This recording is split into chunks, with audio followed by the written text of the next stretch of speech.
26절 말씀입니다.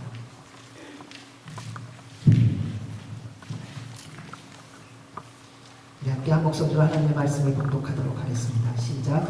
그 무렵 모인 사람들이 약 120명쯤 됐는데 베드로가 형제들 가운데 일어나 말했습니다. 형제들이여, 예수를 체포한 사람들의 앞잡이가 된 유다에 관해 성령께서 다윗의 입을 통해 미리 말씀하신 성경이 이루어질 수밖에 없었습니다. 그는 우리 가운데 속했던 사람이었고 이 직무의 한 몫을 담당했던 사람이었습니다. 유다는 자기 불의의 대가로 밭을 샀는데 거기서 그는 곤두박질에 배가 터지고 내장이 온통 밖으로 쏟아져 나왔습니다. 이 일이 예루살렘에 사는 모든 사람에게 알려졌습니다. 이 밭을 그들의 지방말로 아겔다마라 불렀는데 그것은 피의 밭이라는 뜻입니다. 그런데 시편에 그의 거처를 폐허가 되게 하시고 그곳에 아무도 살지 못하게 하십시오 라고 기록됐고, 또 다른 사람이 그의 직분을 차지하게 해주십시오 라고 기록됐습니다. 그러므로 주 예수께서 항상 우리와 같이 다니던 동안에 곧 요한이 세례를 주던 때부터 시작해 예수께서 우리들 가운데서 하늘로 올라가시기까지 함께 다니던 사람들 가운데 하나를 뽑아 우리와 함께 예수의 부활에 대한 증인이 되게 합니다. 그래서 사도들이 두 사람 곧 바사바 또는 유스도라고 불리는 요셉과 또 마띠아를 추천했습니다. 그리고 그들은 이 모든 사람의 마음을 아시는 주여, 이 두 사람 가운데 주께서 택하신 사람이 누구인지 보여주셔서 이 봉사와 사도의 직분을 대신 받게 해주십시오. 유다는 이것을 떠나 자기 자리로 갔습니다라고 기도했습니다. 그러고 나서 그들이 제비를 뽑았는데 마띠아가 뽑혀서 그가 11 사도들과 함께 사도들의 수에 들게 됐습니다. 아멘. 하나님의 말씀입니다. 우리는 세상을 살아가면서 아름답고 복된 삶을 살기를 원하고 늘 평강과 은혜를 누리며 살아가기를 원합니다. 근데 살아가다 보면은 우리가 생각하는 것과는 달리 전혀 다른 방향으로, 엉뚱한 방향으로 삶의 여정들이 열려지고 그렇게 가게 되는 것을 봅니다. 그래서 인생을 살아가면서 가장 큰 복 가운데 하나가 무엇인가, 하나님으로부터 받아야 되는 선물 가운데 하나가 무엇인가, 그것은 바로 나하고 함께 할 동역자, 참 좋은 친구, 나와 맞는 친구를 만나는 것입니다. 그래서 우리 속담에도 그런 말이 있습니다. 친구 따라 강남을 간다고요. 왜냐하면 친구를 보면 그 사람이 어떤 사람인지를 대강은 알 수 있기 때문입니다. 그래서 여러분이 누군지 여러분을 직접 안 만나도 여러분의 친구를 만나보면 여러분이 어떤 사람인지, 저를 몰라도 저의 친구를 여러분이 만나보면, 그리고 함께 무엇인가 나눠보면 얼마 되지 않아 제가 어떤 사람인지 알 수 있을 것입니다. 그래서 모두들 좋은 친구를 만나기를 원하죠. 왜냐하면 우리는 살아보니까 어떤 사람을 만나느냐에 따라 우리가 어떤 사람이 되느냐가 결정되고 영향을 받을 때가 참 많다는 것입니다. 언제나 감사하는 사람을 만나면요, 시간이 지나면 늘 감사하는 사람이 어느 틈에가 되어 있습니다. 그래서 자기도 모르게 친구를 닮아가고 있다는 것입니다. 그래서 늘 기뻐하고 즐거워하는 사람을 만나면요, 시간이 지나면 지날수록 왠지 나 혼자 있을 때도 기쁘고 즐거워한다는 것을 발견할 수 있습니다. 그런데 그 반대도 마찬가지라는 겁니다. 늘 불평하고 원망하는 사람이 있습니다. 그 사람을 만나서 친구가 되면요, 안 그러고 싶은데 어느 틈엔가 얘기하다 보면 불평하고 있고요, 원망하고 있다는 것입니다. 누구도 예외 없이 다 경험해 보셨을 겁니다. 어떨 때는 내가 원망하는 사람이었고 어떨 때는 내가 감사하는 사람이었습니다. 근데 내가 감사하는 사람으로서 친구를 만나 늘 감사의 말을 전하고 나면 1년, 2년이 지나고 나면 그 친구가 어느 틈엔가 나처럼 그 입술에서 감사하고 기뻐하고 즐거워하는 고백이 있는 것을 듣게 됩니다.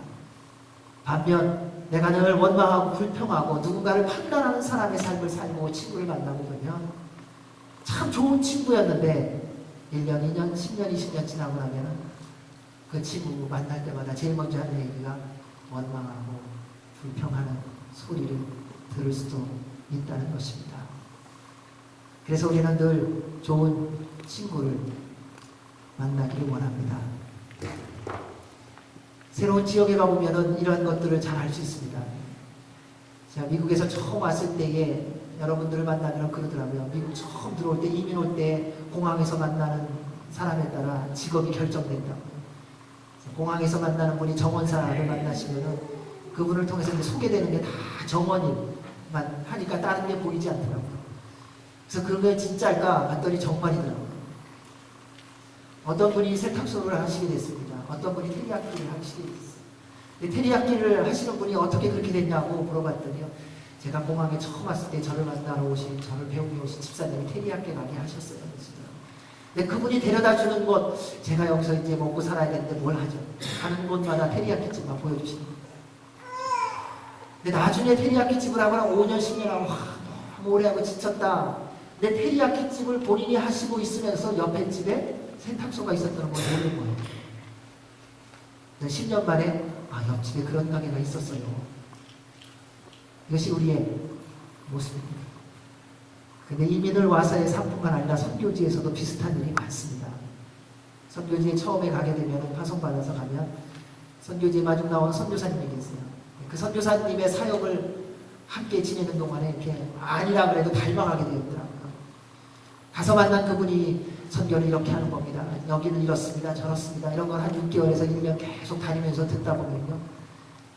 어느 틈엔가 아니라고 말하면서도 그 선교사님이 보여주고 들려주고 나누었던 그 사역을 조금씩 하고 있는 것을 보게 됩니다. 그래서 자신에게 맞는 사람을 만나는 것은 참 중요한 것이고 하나님의 은혜입니다. 그런데 내가 생각하는 것처럼 나에게 맞는 친구를 내 계획대로 내 생각대로 되어지지 않는다는 것입니다. 이를 이루어주시는 분이 계신데 그분은 하나님 분이십니다. 따라서 사랑하는 여러분, 여러분의 인생 가운데 좋은 믿음의 동역자 친구를 만나기를 원한다면 그것을 이루어 주실 수 있는 유일한 분이신 하나님께 기도하시기 바랍니다. 내가 노력해서 만나지는 것 아니더라고요. 하나님께서 만나게 해주셔야 만나는 것입니다. 동일하게 우리가 주님의 일을 하면서 하나님의 사람을 세울 때에 마찬가지의 모습이 보여진다는 것입니다. 우리 주님의 일을 하면서 사람 만나는 것에 대한 두려움이 있습니다. 우리가 지금까지 주의 일을 하다가 받은 상처가 나름대로 있었고요. 나는 열심히 하려고 했는데 상대로 말미암아 내 무너졌던 경험. 나는 정말 순수하게 대했는데 1년, 2년 지나면서 나에게 잊을 수 없는 상함을 갖다 준 그 경험들이 자꾸 주님의 일을 하면서 방해가 되고 무슨 사람을 만날 수 있을까라고 걱정하고 염려하게 된다는 것입니다. 그래서 하나님의 일을 하며 하나님의 사람을 세우는 가장 좋은 길이 무엇인지 오늘 말씀은 우리에게 보여주고 있습니다. 정말 하나님의 동역자를 세우고 만나기를 원한다면 한 가지만 하시면 됩니다. 예수님께서 하셨던 대로 하시면 됩니다. 다른 거 안 하셔도 됩니다. 누구 다른 얘기 이게 비법이야. 다 비법 아니에요. 비법은 딱 하나밖에 없습니다. 말씀 안에 있습니다. 우리 예수 그리스도께서 사람을 택하시고 세우신 걸 보면 우리가 어떻게 사람을 택하고 세우고 우리가 어떻게 친구와 동역자를 만나야 될지에 대하여 확실하게 보여준다는 사실입니다. 하나님의 아들이신 예수님께서 제자들을 부르시기 전에 무엇을 했는가? 그분은 먼저 기도하셨습니다. 그분에게 사람을 구별할 수 있는 능력이 없어서도 아닙니다.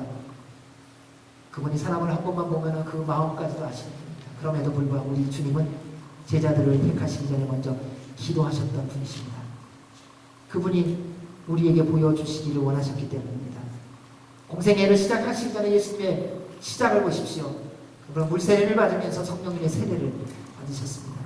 그리고 예수님은 성령님에게 이끌려 광야에 가서 40일 동안 밤낮으로 기도하시고 그리고 마귀에게 이끌려 시험을 받으셨습니다. 시험을 받기 전에 주님께서 우리에게 보여주신 것이 있습니다. 사랑하는 여러분, 인생은 어떻게 보면 유혹과 시험의 연속입니다. 그래서 하나님께서 우리에게 아들을 통해서 보여주신 게 있습니다. 기도하라는 것입니다. 살아갈 때 유혹은 끊임없이 있을 겁니다. 여러 가지 많은 공격은 끊임없이 있을 것입니다. 그런데 하나님은 이미 우리에게 그 공격과 그 유혹을 이길 수 있는 길을 보여주셨습니다. 그것이 무엇인가? 주님 앞에 나와 기도하는 것입니다. 그래서 40일 동안 기도를 하시고 마귀에게 유혹을 받으셨을 때 우리 주님은 말씀으로 모든 유혹을 이기셨습니다. 우리 주님께서는 놀라운 기적을 행하시고 사람들과 축제하고 많은 사람들이 예수님 당신이 최고입니다. 우리 함께 축제합시다. 우리의 왕이 되십시오 라고 말할 때마다 우리 주님께서 우리에게 보여주신 모습이 있는데 그것이 뭐냐? 홀로 산으로 가서 하나님 앞에 1대1로 기도하는 시간을 가지셨다는 겁니다. 여러분, 인생의 날마다 승리하는 삶을 살기를 원하십니까? 하나님께서 여러분의 인생을 축복해 주셨을 때에 그 축복의 축제의 잔을 들기 전에 먼저 주님 앞에 나와 기도하셔야 됩니다. 여러분의 삶 가운데 날마다 승리하는 삶을 살기를 원하신다면 여러분이 열심히 주님 앞에 기도하며 노력했던 그 일을 이루어 주셨을 때에 나를 인정하고 나와 함께 하기를 원하는 그 사람들과 함께 잔치를 벌이기 전에 먼저 주 앞에 나와 기도하는 법을 배우셔야 한다는 것입니다. 그러면 언제나 승리하는 삶을 살 수 있습니다. 우리 예수님이 기도하시고 나서 제자들을 고르실 때에 우리 주님은 제자들의 배경이나 가문을 보시지 않았습니다. 기도하시면서 예수님께서 우리에게 알려주신 것은 하나님의 뜻이 무엇인지를 듣고 확인하는 시간을 가지셨다는 겁니다. 그래서 예수님의 생애를 보면 한 번도 실수가 없으시고 인간적인 야망이나 욕심이 없으셨던 걸 볼 수 있습니다. 사랑하는 성도 여러분, 여러분의 인생 가운데 하나님의 기쁨과 자랑이 되고 인간적인 욕심과 야망을 갖지 않는 유일한 길이 있습니다. 어떤 일을 시작하기 전에 먼저 주님 앞에 겸손히 무릎 꿇고 구하십시오. 내가 할 수 있는 일이냐 없느냐를 따지는 것이 아니라 하나님 앞에 겸손히 모든 것을 나의 삶 전부를 내어놓고 먼저 기도하십시오. 그럼 완전하신 하나님께서 우리를 완전한 길로 인도해 주시는 줄로 믿습니다. 그것이 우리가 마땅히 주 앞에 취해야 될 태도인 것입니다. 그래서 우리는 무엇을 하든지 먼저 기도해야 합니다. 인생을 살아가며 밀려오는 마귀의 유혹을 이길 힘은 기도를 통해서 받는 것입니다. 기도하는 사람은 세상을 이길 힘을 하나님께로부터 받습니다. 여러분, 열심히 운동해갖고 열심히 나름대로 지식이 많아져갖고 세상의 유혹을 이기는 게 아니더라고요. 여러분, 고난이 오면은요, 그만턴 상식, 그만턴 지식 다 어디로 가십니까? 여러분, 한번 자존심 상하면 그렇게 인격적이고 박사학위를 받고 수십 년 동안 믿음 생활했던 그 모든 삶의 태도가 어디로 사라집니까? 우리는 누군가 내가 예상하지 못했던 멸시를 한번 딱 받고 나면요, 전혀 다른 사람으로 변할 때가 참 많아요. 부부싸움 할 때 보십시오. 밖에서는 사장인데 집에 오면은요, 한 번 자존심 건드리면요, 사장님이요, 간 곳 없어. 그동안에 공부했던 모든 거 아무 곳에도 남지 않습니다. 따라서 사랑하는 여러분, 부부가 불편해지면요, 가장 먼저 기도하셔야 됩니다. 이해되지 않는 일이 생기기 시작하면 가장 먼저 기도하셔야 됩니다. 우리의 지식과 우리의 능력으로 이해할 수 있는 것이 아니라 하나님만이 우리로 인생을 이해하게 하시고 우리로 온전하게 살게 하실 수 있는 능력이 있으시기 때문입니다. 여러분, 여러분의 마음을 두고 여러분의 마음을 열고 함께 동역하며 함께 마음을 나누고 기도할 믿음의 동역자, 믿음의 친구가 세워지셨습니까? 만약에 없다면 기도하시기 바랍니다. 있다면 함께 기도하시기 바랍니다. 내가 원하는 그 사람을 찾기 위해서 내 나름대로의 실력과 경험으로 찾지 마십시오. 여러분에게 맞는 사람은 하나님만 알고 계십니다. 그래서 기도함으로 하나님의 인도를 받으면 허락하신 인생 동안의 날마다 감사와 기쁨의 삶을 살게 해주시는 줄로 믿습니다. 그래서 마지막 기도하실 때 예수님께서 제자들에게 이렇게 말씀하셨습니다. 시험에 들지 않게 깨어 기도하라. 사랑하는 여러분, 시험이 오지 않을 것을 기대하지 마십시오. 시험을 이길 능력을 기도함으로 받으시기 바랍니다.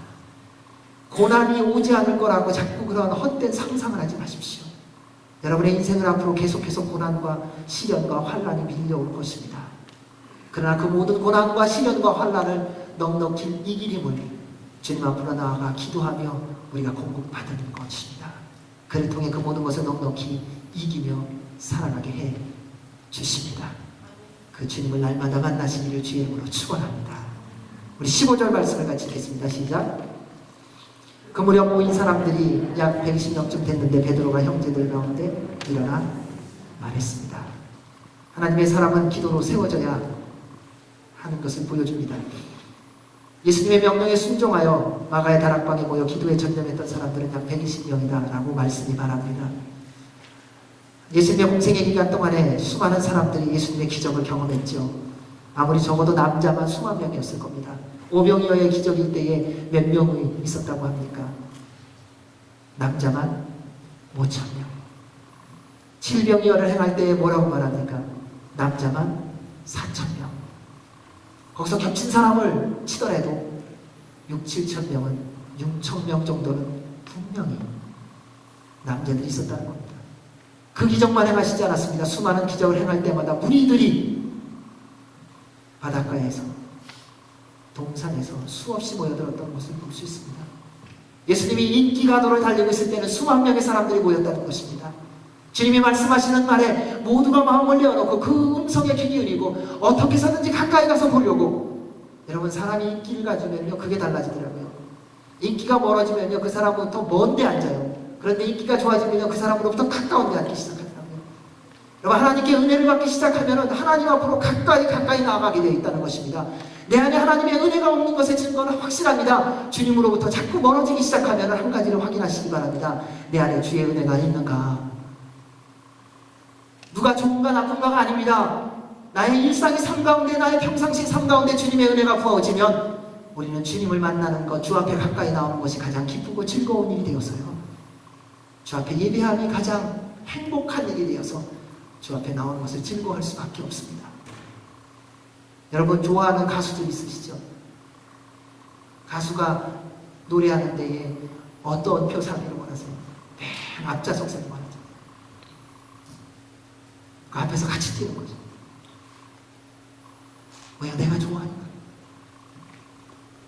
그냥 그 가수의 숨소리라도 듣고 싶었어요. 그 일거수일투족 하나, 움직이는 거 하나까지도 다 놓치지 않고 싶어서 어떻게 해서든지 앞으로 나가려고 합니다. 사랑하는 여러분, 우리 가운데 하나님의 사랑이 있다면, 예수 그리스도께서 우리의 삶의 주인이 되시고 있다면 우리는 수단과 방법을 가리지 아니하고 어떻게 해서든지 하나님 앞에 나와 그분을 만나는 것을 간절히 사모할 것입니다. 사람이 막는 것을 두려워하지 않습니다. 누가 나를 멸시하는 것을 두려워하지 않습니다. 어떤 사람이 나를 막을지라도 살아계신 하나님의 아들 예수 그리스도를 만날 수만 있다면 어떤 고난과 시련도 넉넉히 감당할 것입니다. 이것이 예배를 회복한 자의 모습이라는 겁니다. 이것이 기도하는 자의 모습이라는 거예요. 그렇게 많이 따랐던 사람들, 예수님이 십자가에 달려 죽으시자 다 어디로 가버렸습니까? 다 사라져버렸어요. 왜요? 그들은 군중이었고 무리였기 때문에요. 자신의 필요에 따라 원하는 것이 채워지는 그 순간에는 주님이 좋은 분이라고 말했지만 그러나 한순간에 다 사라져버렸어요. 예전에 유명했던 가수들을 알았던 한두 분이 있어요. 그들이 가장 괴로워하는 게 뭔가? 관중이 사라지는 거더라고요. 수백 명, 수천 명이 모여서 그냥 와, 언니, 오빠 이러다가요 어느 순간 싹 사라져 버리는데요. 정말 국물도 없이 싹 사라져요. 그 괴리감, 그 좌절감, 그리고 그런 거를 한두 번 경험하면 그 다음부터 담대해지기 시작합니다. 왜요? 군중과 무리와 제자의 다른 면을 발견하기 시작하기 때문입니다. 자신이 손해받고 희생하는 순간이 오면 군중과 무리는 지체 없이 떠납니다. 오늘날도 마찬가지입니다. 수많은 사람이 모여 예수님의 이름을 외치지만 여러분, 주님 때문에 고난받으신다면 어떡하시겠습니까? 우리가 주님 앞에 나와 예배하고 무릎 꿇고 기도하고 눈물 흘리고 두 손을 들고 찬양하지만 그러나 만약 예수 그리스도의 이름 때문에 여러분의 것을 포기해야 된다면 어떻게 하시겠습니까? 예수 그리스도 그분의 이름을 위하여 희생을 당해야 된다면 어떻게 하시겠습니까? 누구라도 편하게 살고 내가 원하는 대로 될 때는요, 예의도 있고요, 격식도 있습니다. 다 좋은 말 할 줄 압니다. 그리고 다 여유가 있고요. 그래서 아이고 그럴 수 있지요. 뭐 살다 보면 그런 일 저런 일 있지요. 다 말할 수 있습니다. 하지만 자신의 삶의 희생과 손해를 보고 오해당하고 무시당하고 멸시당하기 시작하면 그때는 어떻게 하시겠습니까? 내가 필요해서 예수님을 찾았는데 내가 원하는 것을 채워주셔야 되는 분이 그분인데 내가 오히려 마치 그분의 것을 채워주는 것과 같이 희생당하고 그리고 나의 것을 잃어버리게 된다면 여러분, 그래도 여전히 주님을 잡으시겠습니까? 내가 원하는 것을 이루기 위해서 예수님을 섬겼지 그분이 하나님의 아들 되심을 온전히 믿는 믿음으로 섬겼는가 하는 것입니다. 진짜와 가짜를 구별하는 법은요, 붉은 불을 지나가 보면 알 수 있습니다. 여러분, 순금이 되려면요, 용광로에 들어가면 됩니다. 들어가면 다 녹아요. 그리고 금과 철과 돌이 다 불이 됩니다. 하나님은 여러분을 진짜로 가짜로 구별하기를 원하십니다. 그래서 반드시 여러분의 인생 가운데 붉은 불을 지나가게 하실 겁니다. 아직도 붉은 불이 없었다. 여러분, 곧 올 겁니다. 기대하십시오.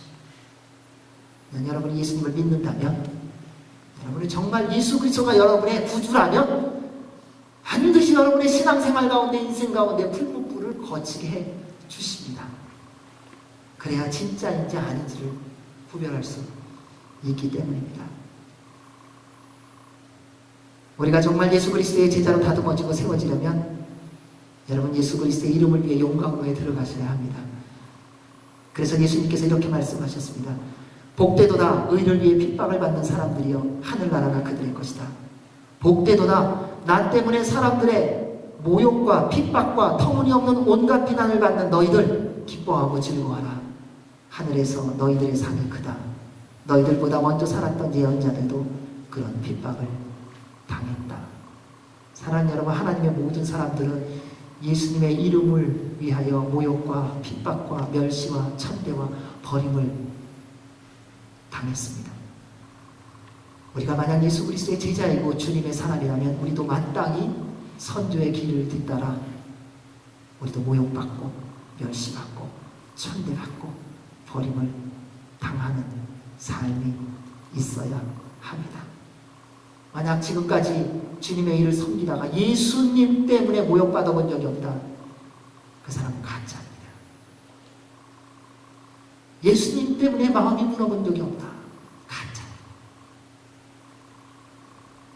주님의 말씀에 순종하며 살고자 하는 그 마음을, 예수 그리스도의 이름을 증거하기 위해서 마음이 찢어본 적이 없다면, 찢어져 본 적이 없다면, 우리의 구원자이신 예수 그리스도를 증거하기 위해서 내 것을 포기해 본 적이 없다면, 그래서 멸시받고 모욕받아 본 적이 없다면,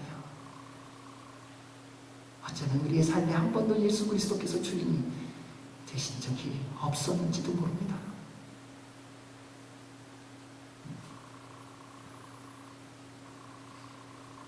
사랑하는 여러분, 여러분의 이런 일이 있을 때 두려워하지 마십시오. 주님께서 지켜주시고 함께 하십니다. 우리가 가장 큰 특권이 있다면, 우리가 가장 큰 복이 있다면, 우리에게 가장 큰 선물 가운데 하나가 있다면 그것은 예수님 때문에 고난받는 거예요. 예수님 때문에 나누고 예수님 때문에 섬기는 거예요. 여러분, 살아가면서 나누고 싶지 않은 사람 얼마나 많습니까? 괘씸하잖아요. 무엇을 잘못했다고 그렇게 대합니까? 뭐 이렇게 힘들게 했다고 그렇게 힘들게 만듭니까? 그러나 그럼에도 불구하고 여전히 기도하고 여전히 섬기는 이유는 딱 하나예요. 예수 그리스도 때문이에요. 얼마 전에 미국의 목사님이 그런 설교를 하시더라고요. 미국에서의 이혼율이 너무 많다는 거예요. 한 가지 말씀하시더라고요. 기도하지 않았다. 사랑하는 여러분, 주님 안에서 여러분의 삶 가운데 힘들어하고 어렵고 갈등하고 고민하는 모든 문제들을 해결해 주실 분은 하나님밖에 없다는 것을 믿으십니까? 그렇다면 기도하셔야죠. 주님은 우리의 응답자이시기 때문입니다. 지금 아무것도 보여지지 않고 이루어지지 않은 것 같지만 사랑하는 여러분, 하나님은 약속하신 모든 것을 이루어 주십니다. 마가의 다락방에서 120명이나 되는 그들이 모여서 기다리고 기도한 것은 무엇이냐? 약속하신 성령님을 기다리고 있는 겁니다. 왜요? 예수님께서 약속하셨기 때문에요. 여러분의 인생 가운데도 바로 이 성령님의 세례가 부어져야 합니다. 여러분, 주님의 일을 하기 전에 먼저 우리가 받아야 되는 것이 있다면 그것은 성령 하나님이십니다. 나름대로 열심과 실력으로 하다가 무너지고 좌절하는 이유는 딱 한 가지입니다. 성령 하나님을 받지 않고 우리의 노력과 수고를 했기 때문에요. 하나님의 일은 성령 하나님을 받고 시작해야 됩니다.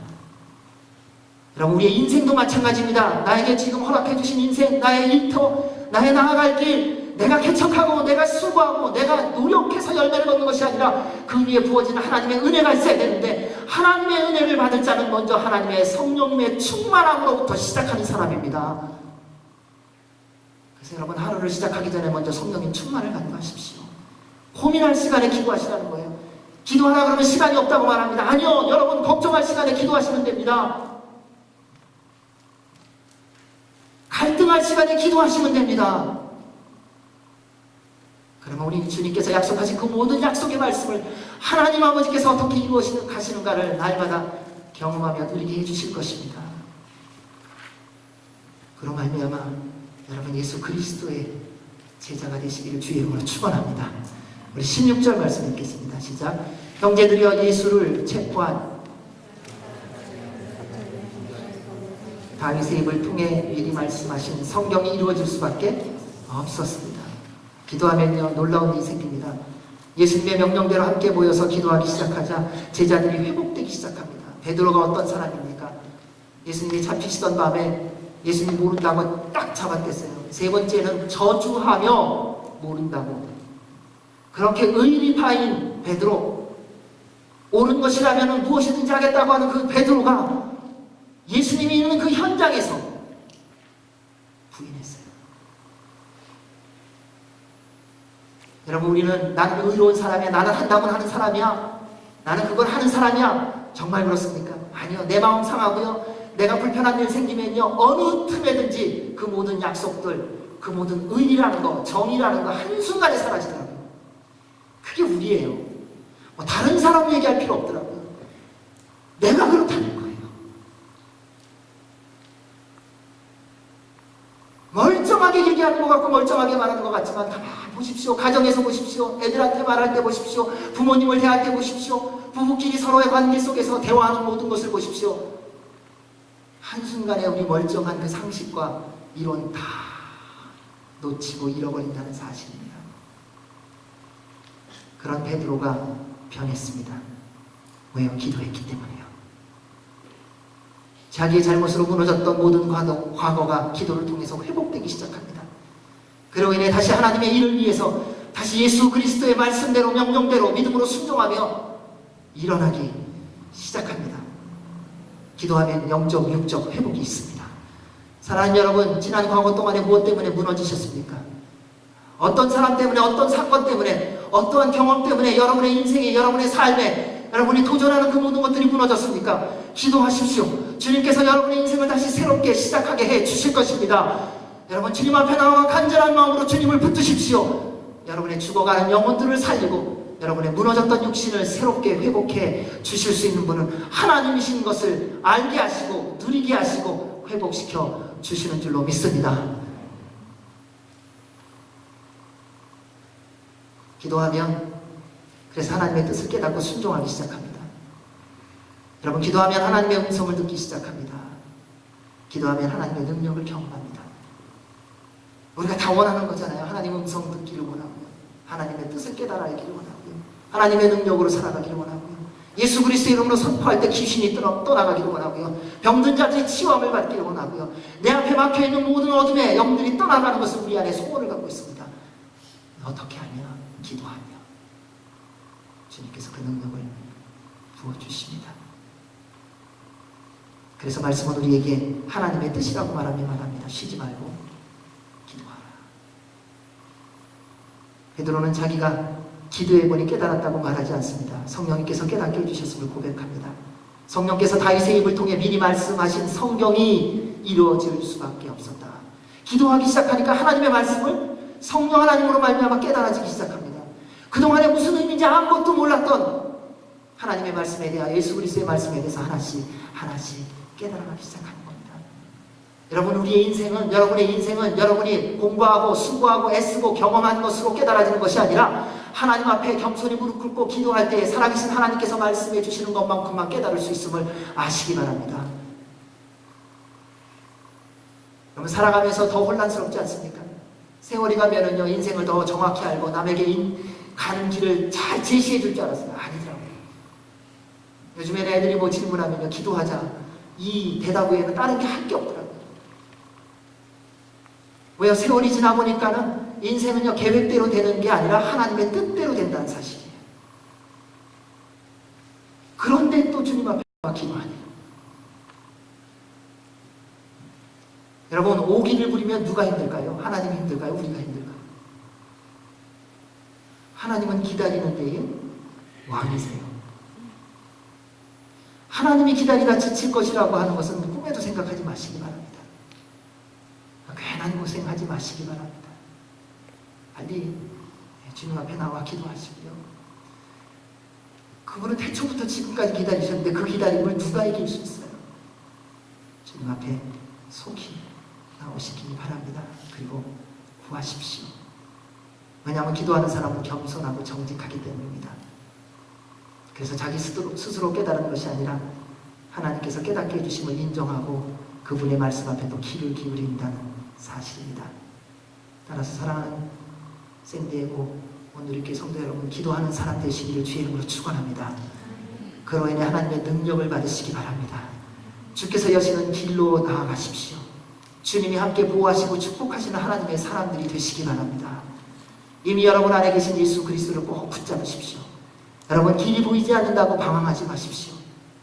죽을지 살지 모른다고 갈등하지 마십시오. 우리의 주인이신 예수님께서 말씀하셨습니다. 내가 곧 길이요 진리요 생명이니 나로 말미암지 않고는 아버지께로 올 자가 없느니라. 여러분, 우리의 눈앞에, 내 눈앞에 보이지 않는 길 때문에 스스로 무너지지 마십시오. 예수 그리스도께서 여러분의 인생의 주인이시라면 여러분은 이미 길을 걷고 계심을 믿으시기 바랍니다. 여러분, 오늘 죽을 것 같을지라도 만약 예수 그리스도께서 여러분의 인생의 주인이시라면 영원한 생명이신 주님께서 여러분의 삶을 주관하시기에 결코 죽지 않습니다. 그분과 함께 걸어가십시오. 그래서 기도해야 합니다. 그래서 하루에 1분 때에는 청년들에게는 30분 얘기했습니다. 여러분, 주님의 이름으로 부탁합니다. 1시간씩은 기도하십시오. 무릎 꿇고 기도하십시오. 그랬더니 많은 분들이 저는 기도해요. 뭐 설거지하면서 운전하면서 기도하고요. 다 쉬죠. 네, 쉬지 않고 기도하시는 거 알아요. 그런데 정말 주님 앞에 무릎 꿇고 마음을 다스리고 운전하고 뭐 밥 먹고 설거지하고 다른 일하고 이런 거 말고요. 그냥 살아계신 하나님 한 분만에 집중하여 그분 앞에 겸손히 무릎 꿇고 1시간은 기도하십시오. 집에서든 교회에서든 좋습니다. 정말 주님만을 바라보며 내가 하던 모든 일을 다 뒤로 두고 그렇게 한번 기도해 보십시오. 주께서 어떻게 역사하시는가 놀라운 일이 일어날 것입니다. 그 주님을 만나시기를 주의 이름으로 축원합니다. 우리 17절에서 20절까지 말씀 읽겠습니다. 시작. 그는 우리 가운데 속했던 사람이었고 이 직무의 한 몫을 담당했던 사람이었습니다. 유다는 자기 불의의 대가로 밭을 샀는데 거기서 그는 곤두박질에 배가 터지고 내장이 온통 밖으로 쏟아져 나왔습니다. 이 일이 예루살렘에 사는 모든 사람에게 알려졌습니다. 이 밭을 그들의 지방말로 아겔다마라 불렀는데 그것은 피해밭이라는 뜻입니다. 그런데 시편에 그의 거처를 폐허가 되게 하시고 그곳에 아무도 살지 못하게 하십시오라고 기록됐습니다. 또 다른 사람이 그의 직무를 차지하게 해주십시오라고 기록됐습니다.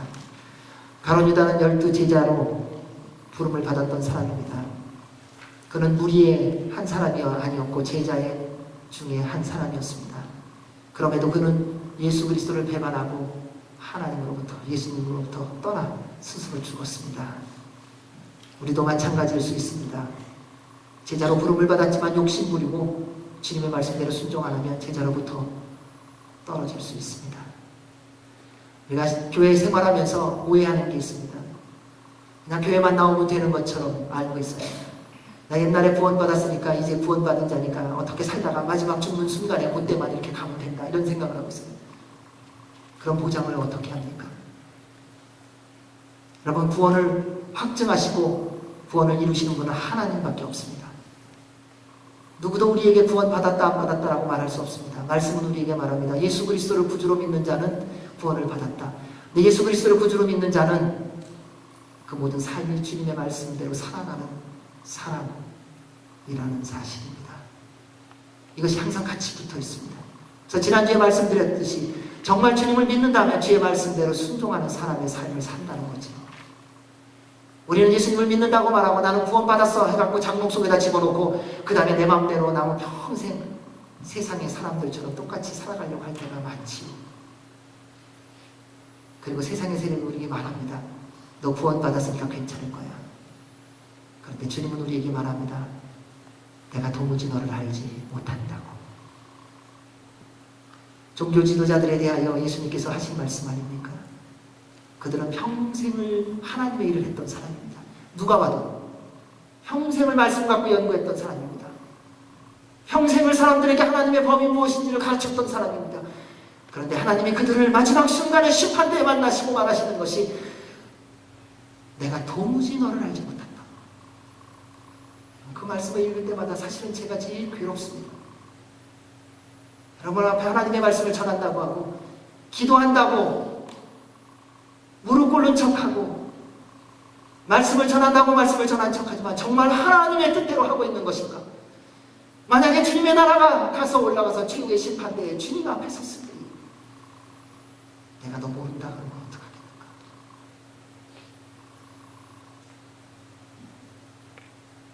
예수님은 우리에게 말씀하셨습니다. 먼저 된 사람이 나중되고 나중된 사람이 먼저 되는 일이 많을 것이다. 우리 하나님은 실수가 없으신 분입니다. 하나님께서 실수하셔서 우리가 잘못하거나 주님을 떠나는 게 아닙니다.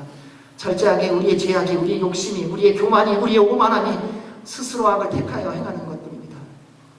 하나님의 일은 다 이루어지기까지 결코 포기되어지지 않고 멈춰지지 않습니다. 왜냐하면 그분은 살아계신 하나님이시기 때문에요. 가룟 유다의 배반과 죽음으로 빠진 제자의 자리를 하나님은 처음부터 세우기로 결정하시고 말씀해 주셨습니다.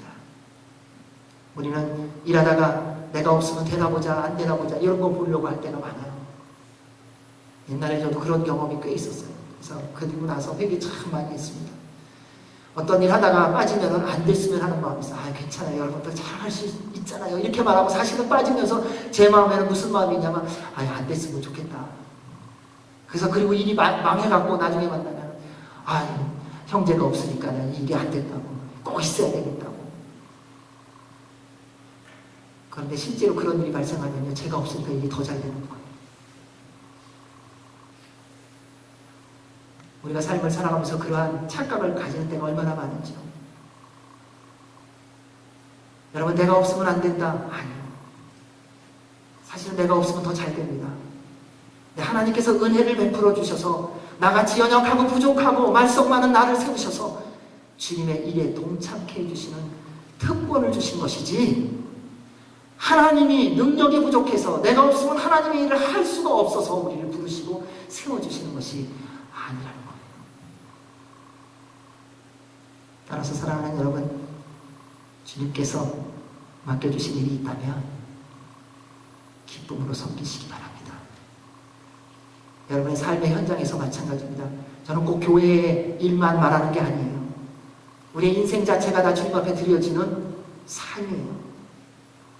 그 모든 것이 다 예배와 같은 삶이 되어야 되기 때문에요. 여러분 직장에 가셨을 때요 정말 내 일을 하는 것처럼 최선을 다하셔야 됩니다. 하나님의 일을 하듯이 섬기셔야 된다는 거예요. 교회 일을 하기 위해서 직장일 제대로 못한다 하나님이 기뻐하시지 않습니다. 하나님의 나라를 위해서 이 땅 가운데서 빛과 소금의 역할을 감당하며 사셔야 됩니다. 사랑하는 여러분, 주님께서 여러분에게 오래 맡기신 일이 있다면 기쁨으로 즐거움으로 자원하는 심령으로 하십시오. 사실은 우리가 한 번도 먼저 주님을 찾은 적은 없어요. 주께서 우리를 먼저 택하셨지. 그리고 우리에게 섬길 기회와 특권을 주신 거예요. 그 특권을 놓치지 않길 바랍니다. 그를 통해 더 주님을 깊이 만나는, 그래서 하나님 나라에 합당한 여러분 모두가 되시길 주의 이름으로 축원합니다. 우리 21절 22절을 읽겠습니다. 시작. 그러므로 주 예수께서 항상 우리와 같이 다니던 동안에 곧 요한이 세례를 주던 때부터 시작해 예수께서 우리들 가운데서 하늘로 올려가시기까지 함께 다니던 사람들 가운데 하나를 뽑아 우리와 함께 예수의 부활에 대한 증인이 되게 해야 합니다. 하나님 나라의 일을 하기에 합당한 자격에 대해서 말씀합니다. 세상의 자격과 다릅니다. 하나님 나라의 일을 하는 사람의 자격은 딱 한 가지입니다. 예수님을 인격적으로 만났는가 하는 것입니다. 요한의 불생일부터 예수님께서 승천하시기 전까지의 모든 현장에 있었던 사람 가운데에 사도를 택해야 한다는 기준이 세워졌습니다. 여러분, 제자의 자격은 학력이 아닙니다. 여러분, 제자의 자격은 명예나 권력이나 부귀가 아닙니다. 제자의 자격은 그동안 세상에서 성공해봤던, 도전해봤던 그러한 경력이 아닙니다. 하나님께서 우리에게 주신 하나님의 부름을 받는 예수 그리스도의 제자의 자격은 딱 한 가지입니다. 예수님을 인격적으로 만나는 자, 십자가와 부활의 능력을 경험한 자입니다. 아무리 세상에서 성공하고 모든 사람의 인정을 받는 사람이라고 해도 만약 예수 그리스도를 인격적으로 만난 경험이 없다면 그분은 하나님의 일을 하는 사람으로 세워지기에 합당치 않습니다. 하나님의 일은 세상의 실력으로 하는 것이 아니기 때문입니다. 10사람, 100사람의 몫을 감당하는 사람이라고 하여도요, 예수 그리스도의 십자가와 부활의 경험이 없다면 제자의 자격이 없습니다. 하나님 나라의 일을 하기에 합당한 제자의 자격은 예수 그리스도를 인격적으로 만난 사람입니다. 보잘것 없어도 괜찮습니다. 못생겨도 괜찮고요, 실력이 없어도 괜찮습니다. 그러나 예수 그리스도의 십자가와 부활을 경험하고 다시 오실 예수님을 기다리는 성령님 충만한 사람이라면 그는 제자입니다. 왜냐하면 제자의 삶은 예수님의 능력으로, 성령님의 능력으로 자신이 경험한 예수 그리스도의 십자가의 부활을 증언하며 다니는 예수 그리스도의 증인이기 때문에. 사랑하는 여러분, 여러분은 예수 그리스도의 증인이십니까? 여러분 증인이세요? 증인이 되시기 바랍니다. 우리 23절에서 26절 말씀 읽겠습니다. 시작. 그래서 사도들이 두 사람 곧 바사바 또는 유스도라고도 불리는 요셉과 마띠아를 추천했습니다. 그리고 그들은 모든 사람의 마음을 아시는 주여, 이 두 사람 가운데 주께서 택하신 사람이 누구인지 보여주셔서 이 봉사의 사도의 직무를 대신 맡게 해주십시오. 유다는 이것을 떠나 자기의 자리로 갔습니다. 라고 기도했습니다. 그러고 나서 그들이 제비를 뽑았는데 마띠아가 뽑혀서 그가 11사도들과 함께 사도에 수혜되게 됐습니다. 사도들은 2명의 사람들을 추천했지요. 그 두 사람이 바로 요셉과 마띠아였습니다. 추천을 받아서 그들이 행동을 취한 게 뭡니까? 이 사람은 어떤 사람인가 한번 우리 조사해보자.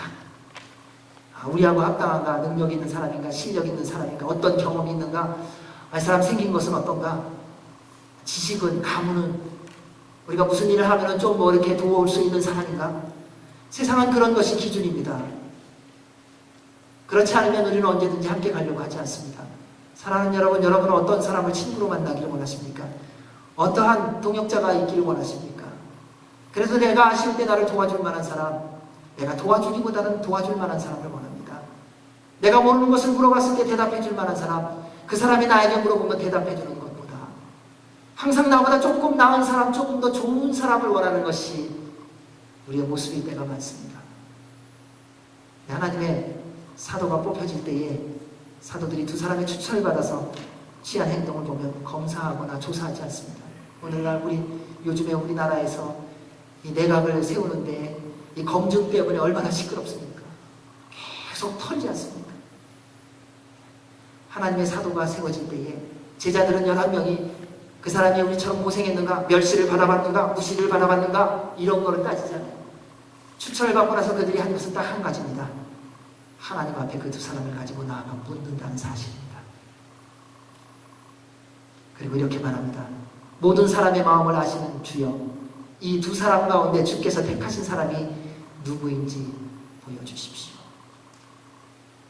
여러분, 오늘날 우리는 사람을 뽑을 때 어떻게 뽑습니까? 내 눈에 드는 사람을 뽑습니다. 내 말을 잘 들을 수 있는 사람. 그런데 하나님의 사람이 세워질 때에는 아주 정확한 기준이 있습니다. 하나님께 묻는 것입니다. 사랑하는 여러분 혹시 일을 하시면서 일꾼을 뽑으십니까? 물론 그 사람에 대한 추천서를 받고 이력서를 받으시겠지요. 그런데 그것을 가지고 하나님 앞에 나아가는 훈련을 하십시오. 그리고 주님 앞에 물어보십시오. 주님, 새로운 사람을 뽑아야 하는데 이력서가 이렇게 나왔습니다. 어떤 사람과 함께 가기를 원하십니까? 이것이 주께서 우리를 통하여 이루시고 인도하시기를 원하시는 하나님 아버지의 마음입니다. 사도들은 자신들의 기준을 가지고 보았지 않았습니다. 세상의 상식과 논리로 판단하지 않았습니다. 어린아이처럼 철저하게 하나님께 물어보았습니다. 기도를 통해서요. 그리고 하나님은 그들에게 깨닫게 주십니다. 사랑하는 여러분, 여러분의 인생에 대답을 해주실 분은 오직 살아계신 하나님밖에 없습니다. 그분은 살아계신 전능하신 하나님이십니다. 그분은 내가 나를 모를 때라도 나를 알고 계세요. 오늘 오면서 그런 얘기를 잠깐, 어떨 때 여러분 그런 때 있으시죠? 주님이 나를 지켜보시는 것이 불편하고 힘든 때 없으세요? 근데 우리 주님이 말씀하세요. 내가 눈동자처럼 너를 지킨다. 그때는 좀 렌즈가 됐으면 좋겠어요. 그래서 좀 주님이 오지 빼줬으면 좋겠어요. 빼고 하나님 그건 좀 보지 마십시오. 우리 하나님 눈동자처럼 보고 계시고 지키고 계십니다.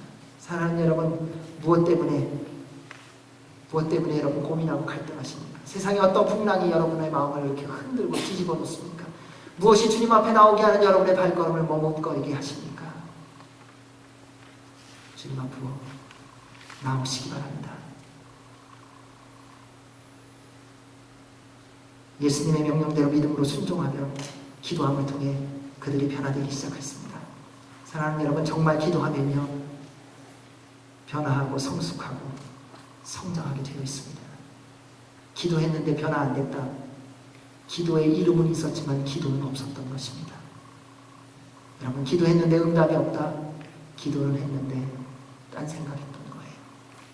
기도는 언제까지 하는가? 하나님의 응답하실 때까지 하는 것입니다. 내가 지금 기도하는 사람인가? 아주 간단한 기준이 있습니다. 주 앞에 나오는 것이 기쁜가 하는 것입니다. 주 앞에 예배자로 나오는 것이 기쁜가? 그렇다면 주님 앞에 일찍 나오고 주님 앞에 먼저 나오고 주님 앞에 매일매일 나오고 새벽을 깨우며 주 앞에 모이는 모든 것마다 주 앞에 나와야 될 마땅한 시간에 가장 먼저 주 앞에 나와 무릎을 꿇게 되어 있다는 사실입니다. 왜냐하면 나의 인생을 책임지실 분은 하나님 아버지밖에 없기 때문이에요. 다른 어떤 사람이 응답할 수 없습니다. 기도는 하나님의 뜻대로 해야 합니다. 그래야 할 때 우리 안에 임하시는 성령님으로 인해 우리의 생각과 마음과 삶이 매일매일 변화되고 성숙되어지고 날마다 주님을 물들어가게 해주십니다. 자, 앞으로 5년 뒤에 이 말씀을 꼭 기억하시기 바랍니다. 여러분, 5년 뒤에 스스로의 모습을 돌아보십시오. 얼마큼 주님을 닮았는지 한번 점검해 보시기 바랍니다. 5년 뒤에 한번 스스로의 모습을 생각해 보십시오. 얼마나 주님 앞에 나오고 무릎 꿇는 것을 즐거워하는가. 사도들은 가룟 유다를 대신한 사람을 뽑기 위해 하나님 앞에 더 열심히 기도했습니다. 하나님의 교회의 일꾼이 세워질 때, 우리의 삶의 현장에서 일꾼을 세워야 될 때 사랑하는 여러분 기도하시기 바랍니다. 눈에 보여지는 것 따라서 세우지 마십시오. 하나님께서 세우기를 원하시는 분이 세워지도록 하셔야 됩니다. 그리하면 하나님의 영광이 드러나게 될 것입니다. 여러분을 부르신 분은 하나님이십니다. 여러분, 우리는 한 번도 먼저 우리가 알아서 하나님 앞에 나온 적 없어요. 주님이 부르셨기 때문에 나왔습니다. 따라서 감사와 기쁨과 자원하는 마음으로 주님의 부르심에 순종하시기 바랍니다. 하나님은 우리에게 하나님 나라의 일을 섬길 수 있는 특권을 주셨습니다.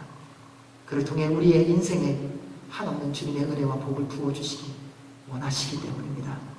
사랑하는 여러분, 여러분의 인생을 책임지실 분은 살아계신 하나님, 우리의 영원한 아버지 분이십니다.